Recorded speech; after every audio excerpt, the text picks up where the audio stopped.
Plane को से सवारियों को उतार दिया जाता है तो आप लोग कहते हैं कि पिछली हुकूमतों ने लीज पे लिया था, हमें तो इसके पता ही नहीं था, कोरोना की वजह से मामलात को हम सेटल डाउन कर रहे थे। सर ये मुल्क है या एक लेबोरेटरी है जिस पे तजर्बात हो रहे हैं सर? कोई चीज ओन करने को तैयार नहीं है आपकी गवर्नमेंट। 2.5 साल का टेन्योर गुजार चुके हैं। मोहतरमा बेनजीर भुट्टो साहबा की पहली और दूसरी गवर्नमेंट से ज्यादा टाइम एक वक्त में आप गुजार चुके हैं सर। तो एक तरफ तो पाकिस्तान अपने आप को दुनिया की 8वीं परमाणु शक्ति कहता है, और दूसरी तरफ पाकिस्तान की जो नौबत ये आ चुकी है कि पाकिस्तान के हाल जो भिखारियों से भी ज़्यादा बदतर हो चुके हैं। पाकिस्तान ने आज तक पहले जो भी कोई चीज़, जो भी कोई उन्होंने प्लेन जो जहाँ कोई ट्रेन थी वो किस्तों पर ली थी, वो सभी पाकिस्तान की जब्त हो रही, क्योंकि पाकिस्तान आज तक अपनी किसी भी वस्तु का जो लोन है वो नहीं चुका पाया। सऊदी अरब ने भी पाकिस्तान को बोल दिया है कि उनका जो लोन है 6-7 जो बिलियन डॉलर है वो जल्दी जल्दी वापस किया जाए, और यूएई ने भी पाकिस्तान को बोल दिया है कि उनका जो 3 अरब डॉलर के करीब जो लोन है वो पाकिस्तान जल्दी से जल्दी वापस करे। तो पाकिस्तान की हालत बहुत मंदी होने वाली है। तो आप इस वीडियो को देखिए, उससे पहले हमारी आपसे रिक्वेस्ट है कि आप हमारे चैनल को सब्सक्राइब जरूर कर दीजिए। और अगर हम आज मौजूदा हुकूमत की बात करते हैं तो इस वक्त पाकिस्तान में पाकिस्तान तहरीक इंसाफ की हुकूमत है और इमरान खान साहब प्राइम मिनिस्टर ऑफ पाकिस्तान है। ये वो वज़ीर आज़म है जब वज़ीर आज़म नहीं थे और वज़ीर आज़म बनने की कोशिश कर रहे थे। तहरीक इंसाफ पॉलिटिकल स्ट्रगल कर रही थी, जलसे किया करती थी, मीडिया टॉक्स किया करती थी। तो आपको और मुझे अच्छे अच्छे ख्वाब दिखाए जाते थे कि हमारे पासपोर्ट की इज्जत होगी, हमारी इज्जत होगी, नया पाकिस्तान बनेगा, पुराने पाकिस्तान की हर रीत को, हर रिवायत को बदल दिया जाएगा। लेकिन आज जब मैं आपसे बात कर रहा हूं तो पाकिस्तान का एक तैयारा जो पीआईए का तैयारा है जिसमें जो मलेशिया से आ रहा था पाकिस्तान, वो इसलिए रोक दिया गया और वो रोका भी ऐसे गया कि जहाज में बोर्डिंग हो गई, तमाम पाकिस्तानी उसमें बैठ गए और उसके बाद उनको जहाज से उठाकर बाहर निकाल दिया गया कि जहाज की जो लीज की रकम है वो अदा नहीं की गई। तो शहबाज गिल साहब ने आज जो इंसिडेंट हुआ जो कि बाइस शर्मिंदगी है पूरी दुनिया में कि एक जहाज को बोर्डिंग के बाद मुसाफिरों को उतार दिया गया, ये बहुत बाइस शर्मिंदगी है इस मुल्क के लिए, नए पाकिस्तान के लिए और एटमी पावर पाकिस्तान के शहरियों के लिए। तो शहबाज गिल साहब कहते हैं कि ये तैयारा जो रोका गया इसमें भी पिछली हुकूमतों का कसूर है क्योंकि ये तैयारा पिछली हुकूमतों ने लीज पे लिया था। मतलब ये हुकूमत और इस हुकूमत के लोग किसी चीज को ओन करने पर तैयार नहीं है। जरा इस शर्मिंदगी पे बात करेंगे क्योंकि शर्मिंदगियों पे बात करेंगे तभी शायद हमारा मुस्तकबिल बेहतर होगा कि नए पाकिस्तान में महंगाई का खात्मा हो चुका है। जो चीनी 54 रुपए किलो होती थी अब 100 रुपए किलो भी नहीं मिलती, लेकिन इस मुल्क में महंगाई नहीं है। जो आटा 50 रुपए किलो मिलता था वो 50 रुपए किलो में भी नायाब है, लेकिन इस मुल्क में महंगाई नहीं है। पीआईए से मुसाफिरों को उतार दिया गया और आप और मैं होते तो हमारे लिए बड़ी शर्मिंदगी की बायस होना था और अभी भी शर्मिंदगी की बात है। दुनिया भर में जग हसाई हो गई हमारी। सर बहुत शुक्रिया। शर्मिंदगी आपने इंट्रो में भी इतनी दफ़ा इस्तेमाल किया और अभी भी आप उसी बात पर मुस्तर हैं, लेकिन शर्मिंदगी किसे होती है? शर्मिंदगी उस शख्स को होती है जिसके जहन में, जिसके ख्याल में, जिसके तसव्वुर में कोई एक पैमाना हो ख़ास कि मैं इस हद तक ये काम करूँगा और ना कर सकूँ तो मेरे लिए ये बाइस ज़हमत या बाइस शर्मिंदगी होगा।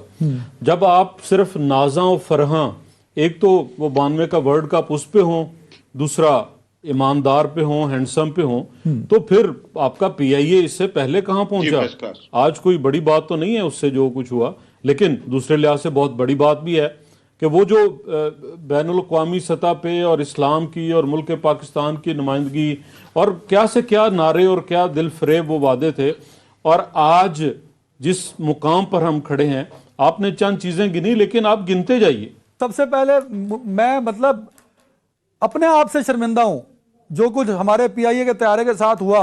ये क्या किसी की नाअहली हो सकती है या वाकई साबका हुकूमतों का कसूर है कि उन्होंने लीज पे जब लिया था तो गलत लिया था और वो मौजूदा हुकूमत को पता ही नहीं चल सका कि भाई ये लीज पे है, उन्होंने रोका तब पता लगा। मतलब क्या कहेंगे आप इस पे? देखिए, पहली बात तो ये है कि जो आप सवाल पूछ रहे हैं तो हुकूमतें लीज पे लेती हैं तैयारे, ये कोई ऐसी अचनबे की बात नहीं। तो ये तो बात एक तरफ हो गई।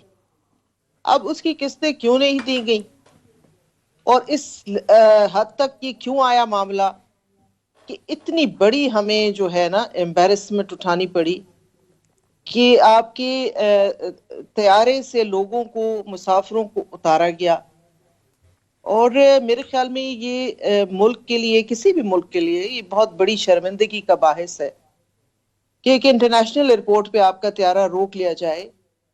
तो ये वही महसूस कर सकते हैं, जैसे जाफर इकबाल साहब ने बड़े अच्छे तरीके से एक्सप्लेन कर दिया है कि जिसकी कोई एहसासात हो, जो कोई फीलिंग रखता हो, जिसको कोई शर्म का एहसास हो सकता हो, तो इनको तो आप इस निकाल दें इस कैटेगरी से बिल्कुल ही, क्योंकि इस कदर ढीठ लोग मैंने अपनी पूरी इस पॉलिटिकल कैरियर में नहीं देखे, बल्कि अपनी जिंदगी में नहीं देखे।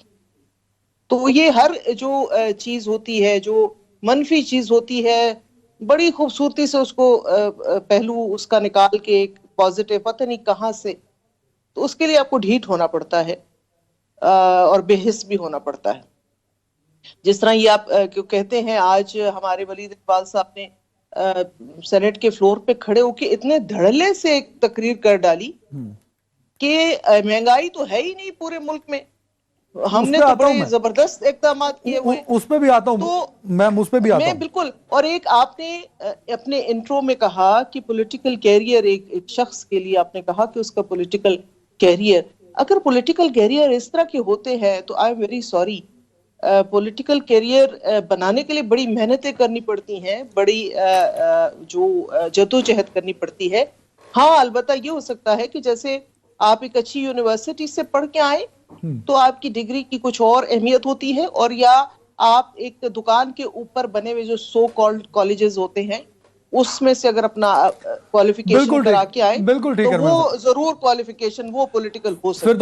फिरदौस साहब सर, ये वैसे समझ से बालातर है कि इस मुल्क की बिजली चली जाए तो वो अगले दिन प्रेस कॉन्फ्रेंस करके कहा जाता है कि हमें पता नहीं था, धुंध बहुत पड़ गई, फोग बहुत पड़ गई, तारों को वॉश करना था, तो अगली दफा हमें पता लग गया, अब तो अगली दफा ब्रेकआउट नहीं होगा मुल्क के अंदर।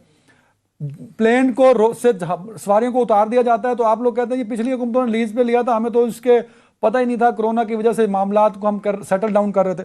सर, ये मुल्क है या एक लेबॉर्ट्री है जिस पे तजर्बात हो रहे हैं? सर, कोई चीज ओन करने को तैयार नहीं है आपकी गवर्नमेंट। 2.5 साल का टेन्योर गुजार चुके हैं। मोहतरमा बेनजीर भुट्टो साहिबा की पहली और दूसरी गवर्नमेंट से ज्यादा टाइम एक वक्त में आप गुजार चुके हैं। सर, मैंने बड़ी क्लियरली कहा शर्मिंदगी की बात है, और इस शर्मिंदगी की बात हु इज रिस्पॉन्सिबल सर आपकी नजर में? जी, मेरे ख्याल से पीआईए की, देखिए very clearly it's the management of PIA. Air vice marshal साहब से इस्तीफा लेंगे? जी, मैं पहले तो उससे लूंगा ना जिसने डील की थी, अरशद मलिक साहब से हाईलाइट किया। मैं फाइनेंस के हेड से लूंगा सबसे पहले, फाइनेंस मिनिस्टर से लीज के। नहीं, देखिए मौजूदा फाइनेंस, एक मिनट जी, आई हैव टू आइडेंटिफाई, अगर बात ट्रेसेबिलिटी मिनिस्टर के नॉलेज में है और उसको पता है तो उसका, मेरी कंपनी के अंदर अगर कोई 80-90 गाड़ियां हैं जो लीज पे हैं, अगर उसका लीज का पेमेंट डिफॉल्ट हो जाए तो मैं जिम्मेदार हूं? नहीं, आई गॉट अ पर्सन। आप महाना मेरा फाइनेंस का बैलेंस शीट देखते हैं अपनी कंपनी की? जी, मैं बैलेंस शीट देखता हूं, लेकिन उसमें ये नहीं देखता कि कौन सी, क्या आना था, कौन सी गाड़ी का लीज पेमेंट एक्सपायर हो रहा है या नहीं हुआ। I know my assets and liabilities. मैं सुना था कश्ती डूबने पे वजीर आजम इस्तीफा दिया करता है, आज तो मेरे पाकिस्तानी उतार लिए गए, इसीलिए तो मेरे अपने जहाज से उतार लिए गए। इनको साहब वहां भी शर्म दिलाएंगे, आज दिन ही शर्म दिलाने का है। इनको अभी सिर्फ बता दें कि जब मेरे पाकिस्तानी मजदूरों को मेरे अपने जहाज से उतारा गया जिसपे ये झंडा लगा हुआ था, तब किसने इस्तीफा देना था? किसको शर्म आई? अदनान साहब सर, मैं तो ऐसे प्रोग्राम में पार्टिसिपेट नहीं करूंगा जिसमें जाफर इकबाल साहब अपनी टर्न पे नहीं बोलेंगे। नहीं सर, मैं पाकिस्तानी हूं, मैं ओवरसीज पाकिस्तानी हूं, मैं पीआईए पे अच्छा नहीं बोल जाफर साहब प्लीज, मैं मजदूर आदमी, जाफर साहब आई रिक्वेस्ट मेरे भाइयों को उतारा गया, जिम्मेदार कौन है? जाफर साहब, आप हुकूमत हैं, you have to answer. Jafar साहब, इसमें परेशान होने वाली कौन सी बात है? जाफर साहब, पता है वो भी मेरे मेहमान हैं, आप भी मेरे, दोनों मेरे लिए मोहतरम है। अब मैं आपको, मैं आम पाकिस्तानी हूं, मैं मजदूर हूं, मैं ओवरसीज पाकिस्तानी हूं। आपको बारी दूंगा ना जाफर साहब, मैं आपको टर्न दूंगा, आपको पूरा टाइम दूंगा। चले मैं आपसे सवाल करता हूं कि आज किसको शर्मिंदगी हुई जब मेरे पाकिस्तानियों को उतारा गया? वो तो फिरदौस साहब भी कह रहे हैं कि शर्मिंदगी की बात है, वो मैं भी कह रहा हूं। किसको हुई? हम सबके लिए शर्मिंदगी की बात है ना सर, वो हम सब कह रहे हैं, हुकूमत के लिए नहीं है। हुकूमत के लिए वो हुकूमत वक्त है ना फिरदौस साहब, फिरदौस साहब कह रहे हैं। रुबीना साहब ओवर टू यू। फिरदौस भाई आपको प्रॉपर टाइम दूंगा, दोनों को इक्वली टाइम मिलेगा। रुबीना साहबा इस मुल्क में ब्लैकआउट हो जाता है बिजली का, इस मुल्क का कौमी एयरलाइन का जहाज मुसाफिरों समेत उतार के रोक लिया जाता है, क्या ये बातें इग्नोर कर दी जाएं इस मुल्क में कि ठीक है यार रूटीन मैटर हो गया, अगली दफा नहीं होगा? देखिए, बात यह है कि जब चीज़ों को टाइम पर एड्रेस नहीं किया जाता और वुज़रा की जब नालायकी होती है, या जैसे नकवी साहब ने कहा कि जो फाइनेंस हेड जो होता है वो फाइनेंस मिनिस्टर होता है, उससे पूछना चाहिए, उससे इन्वेस्टिगेशन होनी चाहिए। अब वो नेचुरली ये किस टाइम पर नहीं दी गई, ये लैप्स था, और नेचुरली जिसका भी था उसको रिस्पॉन्सिबल ठहरा के, ये नहीं कि नीचे से बेचारे किसी को पकड़ के तो उसके ऊपर सारा मलबा डाल दिया जाए। आपने देखा कि पिछले दिनों से ये जिस तरह से ये वजारत अमूर अपने चला रहे हैं हमारे वजीर आज़म,